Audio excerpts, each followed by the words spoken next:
మనసున్న మహారాజు వైఎస్ జగనన్నకు జన్మదిన వేడుకలు. నెల్లూరు జిల్లా విడవలూరు మండలంలో ఆంధ్ర రాష్ట్ర మాజీ ముఖ్యమంత్రి వైఎస్ జగన్మోహన్ రెడ్డి జన్మదిన వేడుకలు విడవలూరులో కాటంరెడ్డి నవీన్ రెడ్డి స్థానిక వైసీపీ నాయకులు అధ్యక్షతన ఘనంగా నిర్వహించారు. ఈ కార్యక్రమంలో వీరి చలపతిరావు మరియు నల్లపరెడ్డి రజిత మాట్లాడుతూ, ప్రజలలో మంచి మనసున్న మహారాజు పుట్టినరోజు ఈ రోజు రాష్ట్రంలోనే కాదు, దేశంలోనే కాదు, ప్రపంచంలో కూడా, పక్క దేశాల్లో కూడా ఆయన యొక్క జన్మదిన వేడుకలు ఘనంగా జరుపుకుంటూ ఉన్నారు. జగన్మోహన్ రెడ్డి ఆయురారోగ్యాలతో అష్టైశ్వర్యాలతో వర్ధిల్లాలని, అలాగే 2029 నాటికి ముఖ్యమంత్రిగా చూసేందుకు ప్రజలు ఎదురు చూస్తున్నారని చెప్పారు. ఈ కార్యక్రమంలో మండల పార్టీ కన్వీనర్ కాటంరెడ్డి నవీన్ రెడ్డి, కొండూరు వెంకట సుబ్బారెడ్డి, అనపల్లి ఉదయ భాస్కర్, చిన్నమస్తానయ్య, తిరుపతి, వివేక్, జనార్దన్ భాష, సంపూర్ణ, వైసీపీ నాయకులు, గ్రామ సర్పంచులు, కార్యకర్తలు, నాయకులు, అభిమానులు తదితరులు పాల్గొన్నారు. మాజీ ముఖ్యమంత్రి గౌరవనీయులు శ్రీ వైఎస్ జగన్మోహన్ రెడ్డి గారి జన్మదిన వేడుకలో భాగంగా ఈరోజు విడవలూరు గ్రామంలో మరి వైఎస్ఆర్ కాంగ్రెస్ పార్టీ కుటుంబ సభ్యులతో, వైఎస్ఆర్ కాంగ్రెస్ పార్టీ సీనియర్ నాయకులతో, స్థానిక సంస్థల ప్రజాప్రతినిధులు, మరి వైఎస్ఆర్ కార్యకర్తలు, మరి నల్లపరెడ్డి అభిమానులు, పార్టీ సోదరులకు, మహిళలకు, మరి ప్రతి ఒక్కరికి కూడా ప్రత్యేక ధన్యవాదాలు తెలుపుకుంటూ, ఈరోజు జన హృదయ నేత ఈ యొక్క జన్మదిన కార్యక్రమాలు రాష్ట్ర వ్యాప్తంగా కాదు, దేశవ్యాప్తంగా జరుగుతున్నాయి.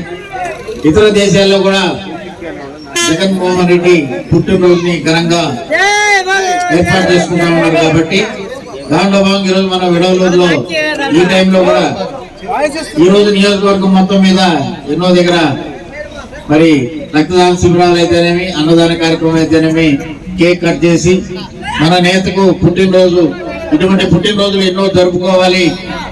మరి మనసున్న మహారాజు ఈ రాష్ట్రంలో గత 5 సంవత్సరాల్లో ఎన్నో సంక్షేమ కార్యక్రమాలు పేదల ముంగిట పెట్టినటువంటి మహానేతగా, పేద బడుగు బలహీన వర్గాల హృదయాల్లో చిరస్థాయిగా నిలుచుకున్నటువంటి జగన్మోహన్ రెడ్డి ఆయురారోగ్యాలతో అష్టైశ్వర్యాలతో మరి ఉండాలని భగవంతుని కోరుకుంటూ, అదేవిధంగా రాజశేఖర రెడ్డి గారి ఆశీస్సులు, ఈ రాష్ట్ర ప్రజల ఆశీస్సులు కూడా జగన్మోహన్ రెడ్డికి ఉండాలని, ఇప్పటికే జగన్మోహన్ రెడ్డి గారు మళ్ళా ముఖ్యమంత్రిగా కావాలని ఎంతో మంది కోరుకుంటా ఉన్నారు. ఎందుకంటే గత పరిపాలన, ఈ పరిపాలన చూసుకుంటా ఉంటే ఇప్పటికే పేద ఏదైతే అబద్ధాలు చెప్పి అధికారంలోకి వచ్చారో పేదలందరూ కూడా ఈరోజు బాధపడతా ఉన్నారు. ఒక మంచి నాయకత్వాన్ని వదులుకున్నాం, ఒక మంచి నాయకులను వదులుకున్నాం. మమ్మల్ని పేదల్ని ఎంత అట్టడుగున్న వాళ్ళని కూడా ఒక గౌరవప్రదంగా బతకాలి, ఆర్థికంగా ఎదగాలని చెప్పేసి ఈ రాష్ట్రంలో ఉన్నటువంటి పేద బడుగు బలహీన వర్గాల కోసం పాటుపడిన ఏకైక నాయకుడు జగన్మోహన్ రెడ్డి గారు. ఇప్పటికి కూడా ప్రతిపక్షంలో ఉంటా పాలపక్షంలో చేసినటువంటి తప్పుల్ని మరి ఎత్తి చూపుతూ ప్రజల పక్షాన ఉంటూ ప్రజలకి న్యాయం చేసే వరకు పోరాటం జరుపుతా ఉన్నాడు వైఎస్ఆర్ కాంగ్రెస్ పార్టీ తరఫున గౌరవ జగన్మోహన్ రెడ్డి గారు. ఇంత మంచి పరిపాలన తండ్రి గారు అయితేనేమి, వాళ్ళ తండ్రి గారు అయితేనేమి, జగన్మోహన్ రెడ్డి గారు చక్కటి పరిపాలన ఇచ్చారు. ఈ రాష్ట్రంలో ఉన్నటువంటి మరి ఎవరు అడగకుండా ఉన్న గతంలో 9 వాగ్దానాలు చెప్పి 36 సంక్షేమ పథకాలు ప్రజలు ముంగడికి తీసుకొచ్చినటువంటి మంచి మనసు ఉన్నటువంటి వ్యక్తి జగన్మోహన్ రెడ్డి గారు.